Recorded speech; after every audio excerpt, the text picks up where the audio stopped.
Alright, hi, it's Johnny, thank you for watching. So today I'm going to react to BJORK's 1997 album, Homogenic, from start to finish. The complete reaction's on Patreon on the Album of the Month tier. This month, as well as the album reaction, I'm going to do some videos as well, so all the ones I haven't seen so far. Homogenic. I am really excited for this.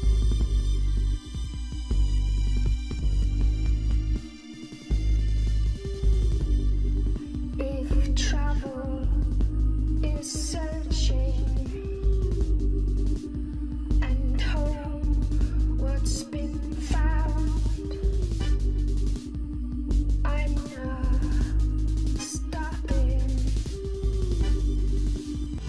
I'm the hunter. I'm going hunting. I love that.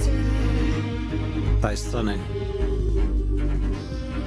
I'm the hunter.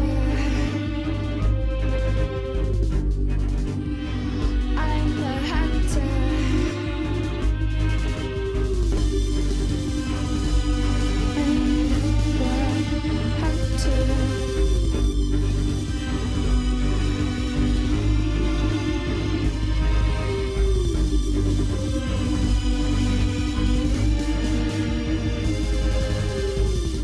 That one had a great video. I remember the video for that one really well. The production is going to be incredible on this album, I can tell. I'll look up some credits later, I'm not sure who did what. The strings especially on that one. I think the strings might be a big thing on this album, maybe, we'll see. And this is my favourite that I've heard so far. This is one of the ones I do listen to quite often. Love this one.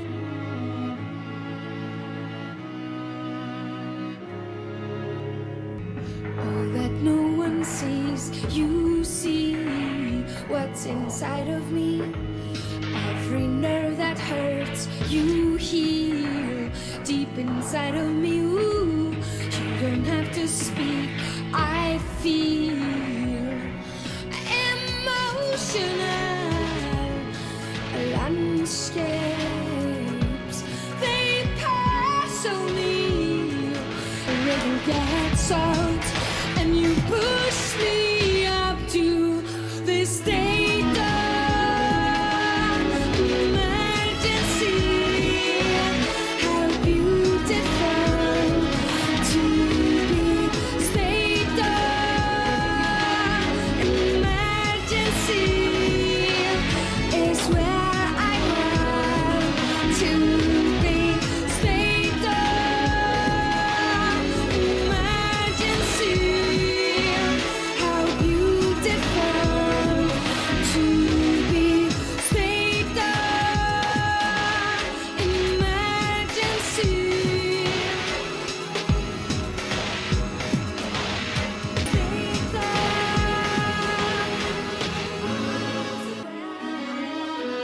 It's so beautiful how it all drops out, the beats, the bass all drop out. And you're left with her ascending vocals in the background, her main vocal there, and that insane string section. Let's pause there for a sec. Was this a hard time in BJORK's life? Because it seems like she's talking about relationships, and obviously a lot of songs are about that. But in the first one, it's like the hunter and the hunted, and it's very predatory and very, very dark, I think.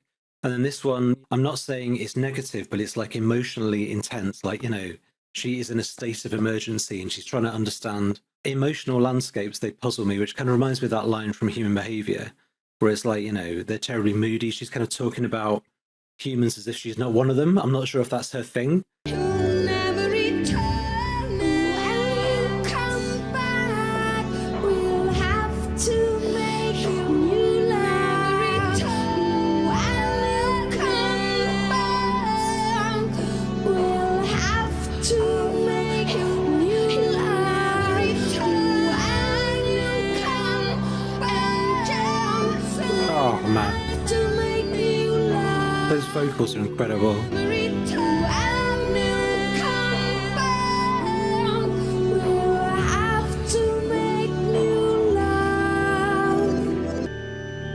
Great song. I've reacted to that before, actually. I've almost completely forgotten it. Is she like a one-take vocal person? I mean that in the best possible way. I don't get the impression that she would like lay down a second one because the first one wasn't quite right. I bet she kind of just gets it all out on the first go.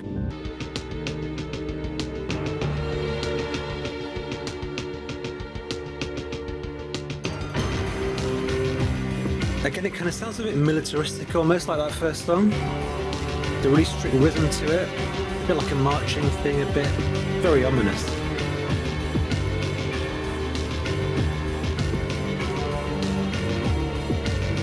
I'm a fountain of blood in the shape of a girl. What a lyric. The bird on the brim, hypnotized by the well.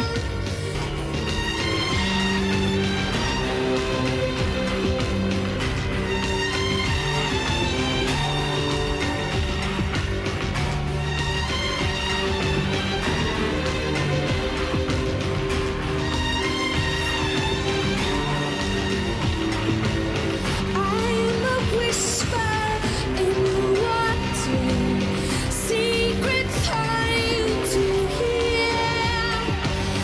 You're the one who grows distant when I beckon you near. I'm a tree that grows hard. That's so big. For each that you take, you're the intruder's hand. I'm the branch that you break.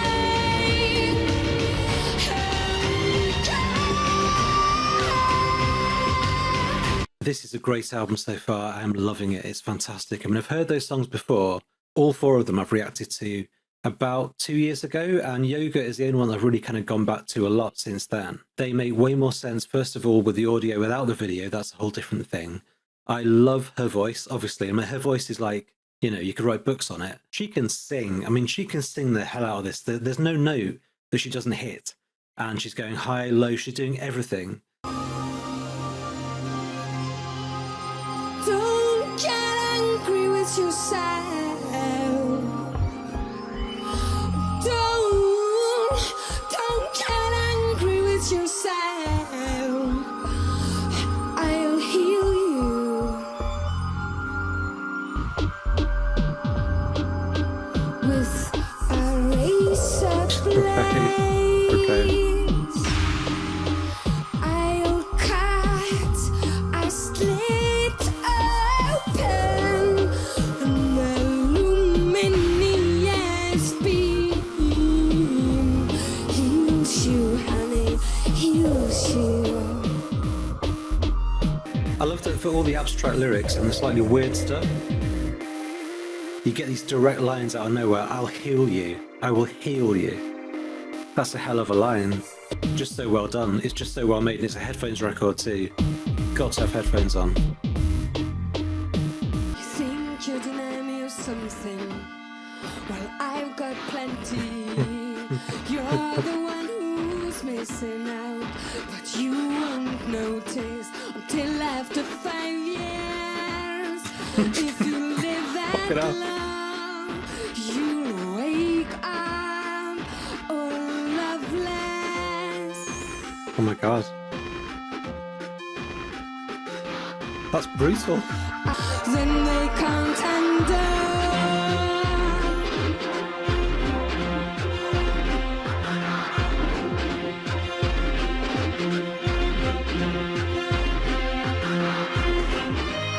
You can't handle This is great. love, baby. You can't handle love. It's obvious. You can't handle. I'm dying. I'm dying. That was a great song, 5 years. That might be the most angry I've heard her. If you live that long, so, you know, if you're lucky enough to live 5 years, you might wake up and be loveless. I mean, it is so hilariously blunt and brutal. I love it. And later on in the song, You Can't Handle Love, You Can't Handle Love, which was the early working title for the Diana Ross and the Supremes hit. You can't handle love. No, you just have to wait. She said, I dare you. it's a game of give and take. You can't hurry love. I love it. I mean, that is just like so energizing and scathing and brilliant. I never know where any of these are going to go now. Anything could happen. How could Beautiful. I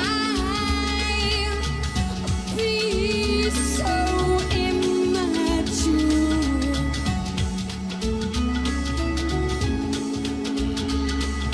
to think he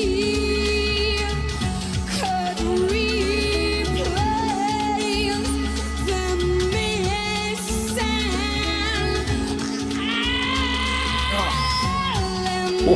missing elements in me. Okay.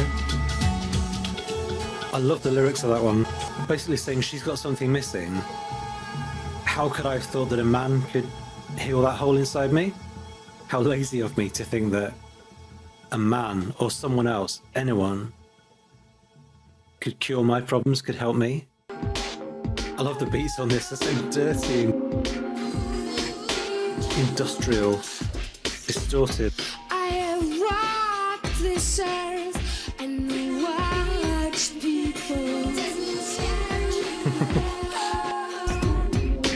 Oh, I love this. This is awesome. 10 times with radio and goodbye batteries. Play a Chinese tune and free that human race from suffering. I'm no fucking Buddhist, but this is enlightenment.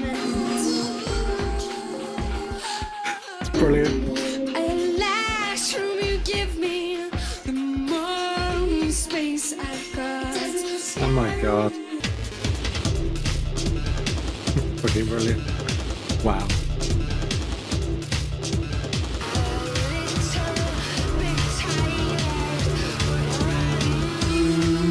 Wow.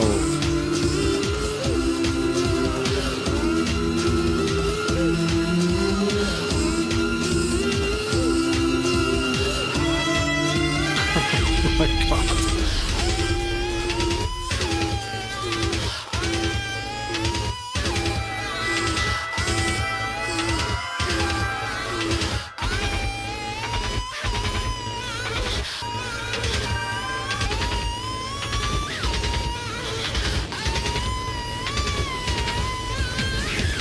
Oh my god, it's brilliant. This is incredible. So dense. The only thing I can think of that sounds like that, there's this rapper called Danny Brown, had an album called Atrocity Exhibition a few years ago. I don't even know if they sound the same, but it gives me that vibe of just so claustrophobic and intense and outrageous that you have to sit there and just be assaulted by that.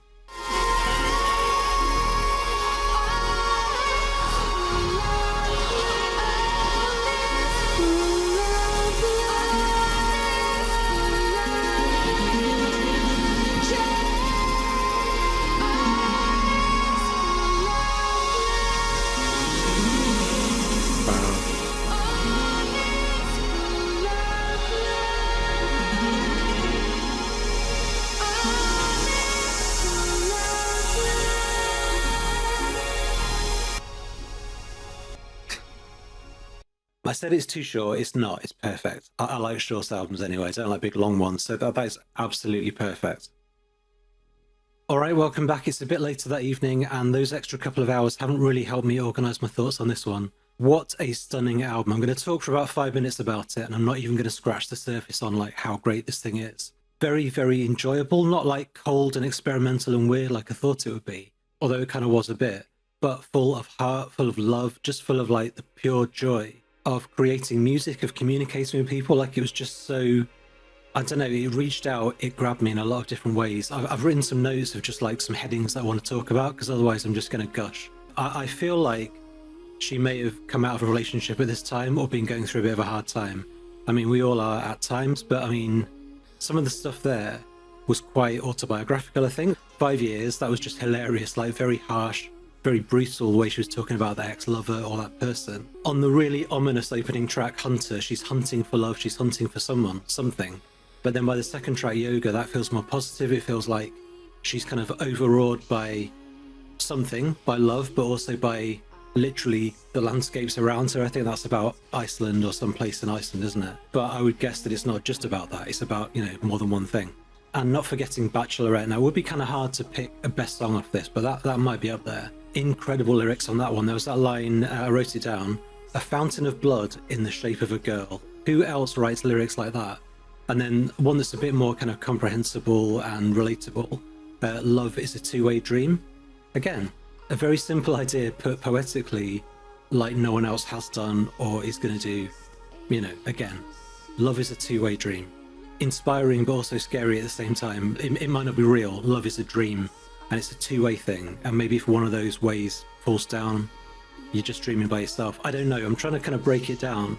She's a great vocalist. She's a great singer. She's a great everything on this. But I previously hadn't quite realized what a great singer she was. You know, holding the notes, reaching the high notes. It's not just emoting. It's not just reaching out and trying to pick a note. She's properly singing, and that's really obvious because she's a professional singer. But I think that maybe gets a bit overshadowed with not the weirdness, but just the otherworldliness of her accent, her lyrics, her vocalizing that no one else really does that I've heard.